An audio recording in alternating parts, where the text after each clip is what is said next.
Assalamualaikum students, welcome to a new lecture of Calculus 1 course।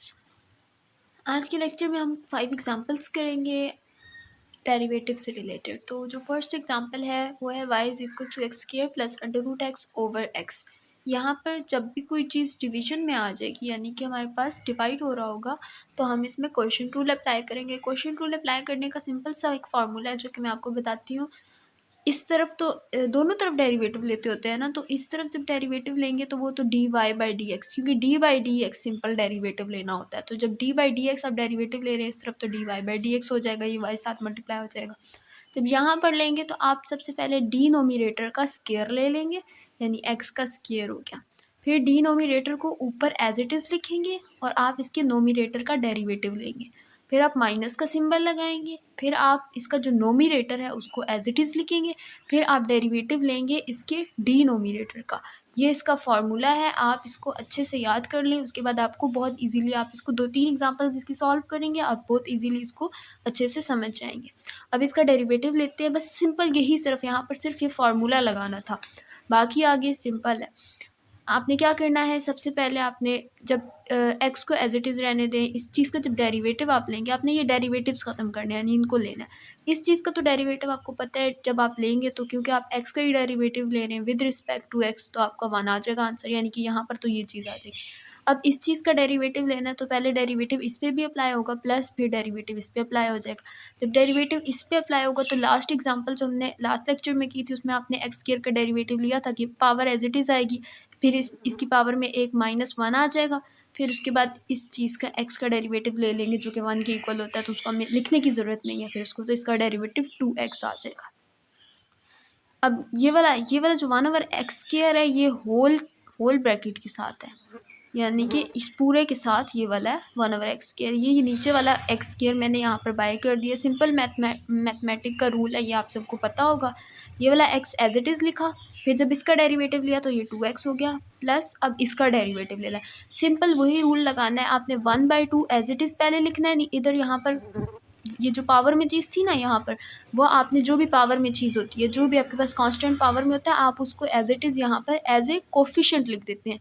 तो 1/2 coefficient आ गया x, फिर उसके बाद इसकी पावर में एक माइनस करते होते हैं, जब 1/2 -1 करेंगे तो आपके पास -1/2 आएगा, तो x की पावर में -1/2 लिख दिया। फिर x सिर्फ x का, यानी पावर को छोड़ के सिर्फ x का आप डेरिवेटिव लेते हैं जो कि 1 के इक्वल होता है, तो वो लिखने की ज़रूरत नहीं है। तो यहाँ पर ये डेरिवेटिव हो गया माइनस, अब ये वाला एज इट इज़ यहाँ आ गया, इसका डेरिवेटिव 1 था इसलिए ये आपके पास चीज़ आ गई। अब इसको सिंप्लीफाई करना है, यानी इन ब्रैकेट्स को ख़त्म करें, इस x को अंदर मल्टीप्लाई करें दोनों के साथ, और फिर आप इसके जो प्लस माइनस होता है उसको करें, एंड देन जो सिंप्लीफाई करने के बाद आंसर होगा जस्ट वो आपका इसका डेरिवेटिव का आंसर है। आपको मतलब डेरिवेटिव जस्ट आपने ख़त्म करना होता है, पहले यहाँ पर लेते हैं डेरिवेटिव और फिर जहाँ जहाँ आ रहा होता है उसको ख़त्म करते हैं, सिंप्लीफाई करते हैं, that will be your final answer. तो अभी नेक्स्ट देखते हैं कि इसका क्या फाइनल आंसर आता है। तो यहाँ पर हमने ब्रैकेट्स ख़त्म की और वो x मल्टीप्लाई किया अंदर सब के साथ, और जब हमने नेक्स्ट स्टेप में गए तो नेक्स्ट स्टेप में ये 2x स्क्वायर और ये वाला x स्क्वायर जब आपस में रिलेट हुए, फिर उसके बाद x पावर 1/2 x पावर 1/2 आपस में रिलेट हुए। अच्छा, यहाँ पर हमने क्या किया, ये जो नीचे 2 था ना, इस 2 को एलसीएम ले लिया यहाँ पर इस स्टेप में। आप उसको दूसरी तरह भी कर सकते हैं जो मैं पहले बता रही थी, लेकिन मैंने जिस तरह किया है, आप जस्ट नीचे 2 को एलसीएम लें, ऊपर सबके साथ मल्टीप्लाई हो जाएगा, ये 2 बाहर आ गया, 1/2x स्क्वायर हो गया, जो नीचे एलसीएम मिल गया था आपने, होल एलसीएम लिया। अब यहाँ पर 2 था ना सिर्फ, तो आपने जब होल एलसीएम लिया ऊपर मल्टीप्लाई हो जाता है सबके साथ 2, और फिर ये जो नीचे 2 था वो आपने यहाँ बाय x स्क्वायर के साथ लिख लिया, जिस तरह पिछले स्टेप में x स्क्वायर को बाहर लेके गए थे। देन आपने x स्क्वायर की टर्म्स को जब सिंप्लीफाई किया तो 2x स्क्वायर हो गया, x power 1/2 -2 into x power 1/2, ये माइनस एक्स की पावर 1/2 होता है, जो कि आपने यहाँ पे एक्स की पावर 1/2 लिखी या अंडर रूट एक्स लिखे एक ही बात होती है, आपने यहाँ पर ये लिख दिया, जस्ट ये सिंप्लीफाइड फॉर्म है और ये इसका आंसर है। नेक्स्ट एग्जाम्पल करते हैं। नेक्स्ट एग्जाम्पल हमारे पास है f of x is equal to e power 3x square. अब f ऑफ x का जब आप डेरिवेटिव लेंगे, यानी कि d into f of x over d by x आप लेंगे, तो उसको आप इस तरह भी रिप्रेजेंट कर सकते हैं, और d y by d x को आप वाई प्राइम भी रिप्रेजेंट कर सकते हैं। इसी तरह आपने f जब फर्स्ट डेरिवेटिव होता है ना, आप जो एक दफ़ा डेरिवेटिव लेते हैं तो आप इसके ऊपर एक डैश डाल दें, तो इसका यही मतलब होता है कि आपने एफ ऑफ एक्स जो फंक्शन था उसका एक डेरिवेटिव लिया है। इस तरफ आ जाए, यहाँ पर e की पावर 3x स्क्वायर है, वही फार्मूला यूज़ होगा पावर रूल का, क्योंकि पावर आ रही है जब यहाँ डेरिवेटिव लेंगे तो पावर रूल यूज़ होगा। e पावर 3x स्क्वायर पहले एज इट इज़ लिखेंगे, फिर उसके बाद आप 3x स्क्वायर का डेरिवेटिव लेंगे, यानी कि जो पावर है उसका डेरिवेटिव लेंगे। जब आप पावर का डेरिवेटिव लेंगे तो अंदर दोबारा x स्क्वायर है, 3 जो होता है ना, ये वाला 3, यहाँ पर जब आपने डेरिवेटिव लिया 3x स्क्वायर, नेक्स्ट स्टेप पे मैं आपको बताती हूँ कि इसको कैसे सिंप्लीफाई करना। और जो थर्ड चीज़ थी वो आप नेचुरल लॉग ऑफ e लेते हैं जो 1 के इक्वल होता है, तो वो लिखने की ज़रूरत नहीं है। यहाँ पर नेक्स्ट स्टेप में अब यहाँ पर ये चीज़, ये वाला डेरिवेटिव का वर्ड यूज़ हो रहा है, तो इसको भी हमने सिंप्लीफाई करके, ताकि डेरिवेटिव यहाँ से भी ख़त्म हो जाए। जब आप इसका डेरिवेटिव लेंगे तो ये जो भी कांस्टेंट यहाँ पर होता है, 3 हो, 7 हो, 8 हो, 82 हो, 9 हो, जो भी है वो बाहर आ जाएगा। वो बाहर जब आएगा तो वो यहाँ पर आ जाएगा सबसे पहले। तो 3 एज इट इज़ बाहर आ गया। ये थोड़ा सा और सिंप्लीफाई हुआ है, मैं आपको क्लियर करती हूँ। 3 एज इट इज़ बाहर आ गया। फिर एक्स स्क्वायर का जब आप डेरिवेटिव लेते हैं तो पीछे भी आप कर क्या आए कि 2x आंसर आता है एक्स स्क्वायर के डेरिवेटिव का। तो एक्स स्क्वायर का डेरिवेटिव 2x आ गया, तो वो वाला 2 और ये वाला 3 मल्टीप्लाई होकर 6 हो जाएंगे, 6x इंटू दिस। तो ये 6x into e power 3x square, इसकी सिंप्लीफाइड फॉर्म। नेक्स्ट एग्जांपल करते हैं। g into x is equal to e power under root 1 minus 2x। Just देखने में फॉर्म थोड़ा डिफिकल्ट लग रही है, लेकिन अगर आप इसको जस्ट जो रूल है उसके मुताबिक, पावर रूल के मुताबिक करते जाएं तो इजीली हो जाएगा। इसको as it is g prime of x लिख दिया डेरिवेटिव लेके। ये वाली चीज़ पहले एज इट इज़ आएगी, फिर उसके बाद पावर का डेरिवेटिव होगा और नेचुरल लॉग ऑफ ई होगा। तो जब पावर का आपने डेरिवेटिव लिया तो आपके पास 1 माइनस 2x, अब अंडर रूट को आप पावर 1/2 भी लिख सकते हैं, तो मैंने इसको यहाँ पर इस तरह लिख लिया सिंप्लीफाइड फॉर्म में। जब आपने अब इसका डेरिवेटिव लेना है नेक्स्ट स्टेप में, जब डेरिवेटिव लेंगे तो आप होल पे पहले पावर रूल लगाएंगे, क्योंकि जिस चीज़ का आप डेरिवेटिव ले रहे हैं सबसे पहले उसके ऊपर पावर है, तो पावर लगाएंगे तो 1/2 एज इट इज़ आ जाएगा। 1/2 के बाद फिर ये जो भी टर्म होती है इसकी पावर -1, ये लिख दिया, तो वो -1 इज इक्वल टू -1/2 हो जाता है, तो वो यहाँ पर ये आ गया। फिर उसके बाद आपने क्या करना होता है, यहाँ पर जो भी चीज़ होती है उसका डेरिवेटिव लेते हैं। जैसे यहाँ x होता था तो हम डेरिवेटिव लेते थे x का, जो कि 1 के इक्वल होता था, तो हम फिर उसको नहीं लिखते थे। अब जब आप इस पूरे का भी डेरिवेटिव लेंगे तो वो ये फॉर्म बन जाएगी। ये वाली फॉर्म बन गई d/dx ऑफ 1 माइनस 2x। ये क्योंकि x की जगह पूरा ये था ना, तो आपने ये लिख दिया। फिर उसके बाद आपने इसको सिंप्लीफाई करना है। जस्ट सिंप्लीफाई करेंगे, ये माइनस नीचे जाके प्लस हो जाएगा, और 1/2 को आप यूँ करके साइन अंडर रूट का डाल देंगे तो ये आ गया।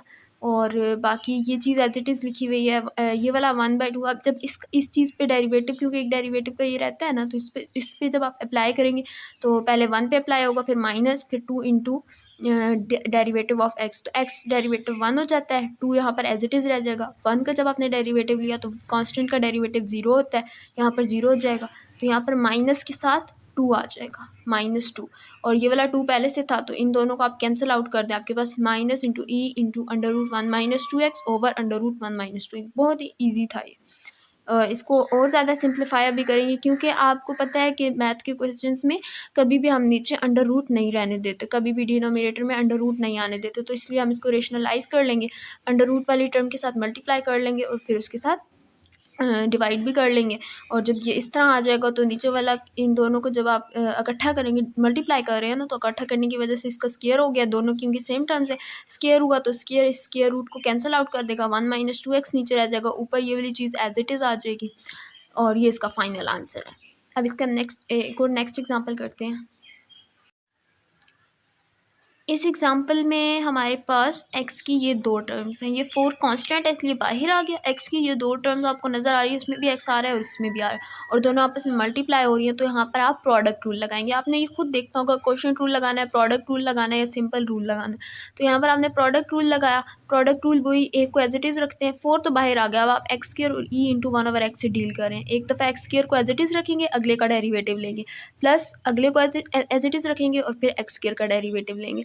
तो अब डेरिवेटिव लेना उम्मीद आपको मुश्किल नहीं लगेगा, क्योंकि जस्ट पावर रूल लगाना है, 1/x ई पावर 1/x है ना, तो पहले इस चीज़ को एज इट इज़ रखते हैं। एक्सपोनेंशियल के केस में आप इस चीज़ को पहले एज इट इज़ रखते हैं, एक्सपोनेंशियल के केस में मैं आपको बता रही हूँ। पावर रूल दो तरह के, एक ये कि आपके पास पावर में एक्सपोनेंट हो और दूसरा ये कि पावर में आपके पास कांस्टेंट हो। तो कांस्टेंट के लिए आप पहले कांस्टेंट को कोफिशिएंट में ले आते हैं, फिर आप उसके बाद टर्म एज इट इज़ लिख के फिर उसमें से -1 कर देते हैं, पावर को डेरिवेटिव ले लेते हैं आप इसकी जो बेस होती है उसका। लेकिन जो ये वाला होता है जिसमें आपके पास ऊपर पावर में एक्सपोनेंट आता है, अब जैसे यहाँ x एक्सपोनेंट है तो पावर में एक्सपोनेंट आ रहा है, इस केस में आप ये करते हैं कि आप पहले इस होल चीज़ को एज इट इज़ लिखते हैं, फिर आप इसकी पावर का डेरिवेटिव लेते हैं, फिर आप ये जो e लिखा हुआ है यहाँ पर जो भी टर्म होती है e a जो भी होता है इसका आप नेचुरल लॉग ले लेते हैं। a की जगह 7 हो तो 7 का भी आप नेचुरल लॉग लेके मल्टीप्लाई कर लेंगे। ये दो डिफरेंट पावर रूल्स के तरीके हैं, तो आपको ये अच्छे से आना चाहिए। एक्सपोनेंशियल रूल भी कहते हैं इसको। तो इसका यही एज इट इज़ लिखा, डेरिवेटिव लिया पावर का, और ई का नेचुरल लॉग 1 के इक्वल होता है। एक्स स्क्वायर का डेरिवेटिव आपको पता है 2x होता है, वो यहाँ पर आगे मल्टीप्लाई हो जाएगा इसके साथ। फिर उसके बाद आगे सिंप्लीफाई करना है आपने, क्योंकि आपके पास 1/x का भी डेरिवेटिव रहता है, तो 1/x को आप लिख सकते हैं x पावर -1। इसका जब आप डेरिवेटिव लेंगे तो -1 पहले ऐसे ही मल्टीप्लाई होगा, फिर x -1 और फिर आप एक पावर में माइनस करते हैं तो वो -2 बन जाएगा, और फिर x की जब आप डेरिवेटिव लेंगे तो वो 1 के इक्वल होता है। और जो इसका आंसर आता है -x पावर -2, उसको आप -1/x² भी लिख सकते हैं। तो वो आपने यहाँ पर इस तरह सिंप्लीफाई करके लिख लिया, ये e power 1/x as it is आ गया, ये चीज़ एज इट इज़ आ गई। देन आपने ये वाला जो x² था इसको ब्रैकेट के बाहर वाले x² से कैंसिल आउट कर दिया, फिर आपके पास ये वाला e पावर 1/x जो है ये दोनों टर्म्स में इसको कॉमन ले लेंगे, तो 4e power 1/x into -1 + 2x इसका फाइनल आंसर है। अब एक नेक्स्ट एग्जांपल करते हैं, वो बहुत इंपॉर्टेंट एग्जांपल है, इसको बहुत अच्छे से आपने समझना है, और वो हमारी आज के टॉपिक की लास्ट एग्जांपल है। इस एग्जांपल में e power xy + x² is equal to x/y + 2। बाकी एग्जांपल्स में आपके पास जस्ट इस तरफ जो आपकी लेफ्ट हैंड साइड है वहाँ पर आपके पास ये y होता था या f(x) होता था, कोई भी डिफरेंट वेरिएबल होता था, और दूसरी तरफ आपके पास x होता था। लेकिन इस केस में आपके पास यहाँ पर x y दोनों मल्टीप्लाई हो रहे हैं, यहाँ पर डिवाइड हो रहे हैं, तो ये थोड़ा डिफरेंट एग्जाम्पल। इस तरह के क्वेश्चन जहाँ पर आप x y को अलग नहीं कर सकते, दोनों इकट्ठे आ रहे हैं, तो इस तरह के क्वेश्चंस में आप दोनों साइड्स पे जब डेरिवेटिव अप्लाई करेंगे तो उसको कैसे सॉल्व करते हैं या अभी हम इस एग्जांपल में देखेंगे। आपने दोनों साइड पे डेरिवेटिव लिख दिया, उसके बाद आपने इस पे अलग अप्लाई किया, इस पे अलग, इस पे अलग, इस पे अलग, ये आ गया आपके पास। उससे नेक्स्ट स्टेप में अब आप अप्लाई करना स्टार्ट कर रहे हैं, तो आपने एक्सपोनेंशियल का जब डेरिवेटिव लिया e power xy as it is लिखा, फिर आपने xy का डेरिवेटिव ले लिया, प्लस x² का डेरिवेटिव 2x होता है, यहाँ पर x डिवाइडेड बाय y। तो आपको पता होना चाहिए कि जब भी हम डिवाइड देखते हैं तो हम इस पे क्वोशिएंट रूल अप्लाई कर देते हैं, नीचे वाले का स्क्वायर आ गया, ऊपर वाला एज इट इज़, पहले नीचे वाला यहाँ पर एज इट इज़ आएगा, फिर इसका x का डेरिवेटिव माइनस, फिर आप x को एज इट इज़ लिखेंगे और y का डेरिवेटिव ले लेंगे, और y की डेरिवेटिव को हम y प्राइम से भी रिप्रेजेंट कर सकते हैं dy/dx को, प्लस इसका डेरिवेटिव 0 हो गया। नेक्स्ट स्टेप में आपने क्या किया, अब आपने इसको और सिंप्लीफाई करना है, तो एक्स वाई, ये जो एक्स वाई था इस पे डेरिवेटिव अप्लाई किया, तो एक्स वाई क्योंकि दोनों आपस में मल्टीप्लाई हो रहे हैं, इस केस में आप यहाँ पर एक्स वाई को जब मल्टीप्लाई कर रहे हैं तो आप इस पर क्वोशिएंट रूल वो प्रोडक्ट रूल लगा दें। प्रोडक्ट रूल के केस में क्या करते हैं, एक्स एज इट इज़ आ जाएगा, फिर आप इसके बाद वाई का प्राइम ले लेंगे। वाई प्राइम का मतलब यही है कि आपने जब एक्स एज इट इज़ लिखा और वाई का डेरिवेटिव लिया ना, तो dy/dx बन जाएगा, जिसको आप वाई प्राइम भी लिख सकते हैं, प्लस आपने वाई एज इट इज़ लिख दिया, एक्स का डेरिवेटिव लिया जो 1 के इक्वल होता है, plus 2x as it is आ गया। अब यहाँ पर इसको और सिंप्लीफाई कर देंगे, y - x y prime over y square. इससे नेक्स्ट स्टेप में आपने ये किया कि आपने ये वाला जो वाई स्क्वायर था नीचे वाला, इसको आपने यहाँ पर मल्टीप्लाई कर दिया इस होल टर्म के साथ, इस तरफ क्रॉस मल्टीप्लाई कर सकते हैं ना, तो आपने इस तरह किया is equal to this term, तो वो आपने अंदर जाके सबके साथ मल्टीप्लाई किया, y square is equal to this term. फिर उसके बाद आपने, अब ये चीज़ आपके पास आ गई, अब आपने इसको और सिंप्लीफाई करने के लिए ये वाली टर्म जो है e पावर xy/y³, ये वाली टर्म आप इस तरफ ले गए। अब आपने इसको जस्ट सिंप्लीफाई करना है, आपका और कुछ भी नहीं इतना, मतलब क्योंकि आपने वाई प्राइम निकालना है ना, मेन चीज़ तो आपने डेरिवेटिव निकालना होता है वाई का, तो वो आपने वाई प्राइम एक तरफ लाना है, उसके लिए आप बाकी जो वाई प्राइम के अलावा वाली टर्म्स हैं ये, और ये वाली एक टर्म है, और जो दूसरी टर्म है वो है ये वाली, ये टर्म है और ये वाली टर्म है, इन दोनों को इकट्ठा करना है आपने वाई प्राइम वाली टर्म्स को, तो वो दोनों आपने इस तरफ लिख ली, बाकी सारी टर्म्स इस तरफ लेके जिनमें वाई प्राइम नहीं है। तो वाई प्राइम कॉमन ले लिया, बाकी टर्म ये आ गई और इस टर्म को आपने डिवाइड कर दिया इस टर्म के साथ नीचे जाके, तो आपके पास just y prime is equals to this over this term आ जाएगा। तो ये आपका फाइनल आंसर है। मैं आपको दोबारा दिखाती हूँ, आगे फाइनल जो आंसर है वो दिखाती हूँ। अब यहाँ पर आप यहाँ तक भी लिखें तो ये भी फुल मार्क्स है, और अगर आप ये भी पॉइंट लिख रहे हैं कि आपने देखा इसके अंदर से वाई कॉमन आ रहा है तो आपने कॉमन ले लिया, यहाँ पर वाई कॉमन लिया है जस्ट, तो और नीचे वाले में एक्स कॉमन आ रहा है तो आपने एक्स कॉमन ले लिया, आप ये भी लिख लें तो ये भी ठीक है, ये वाला भी फुल मार्क्स और यहाँ तक भी फुल मार्क्स। तो उम्मीद है आपको आज का लेक्चर क्लियर हो गया होगा। अगर कोई प्रॉब्लम है तो आप कमेंट सेक्शन में पूछ सकते हैं, और नेक्स्ट लेक्चर तक अल्लाह हाफिज़।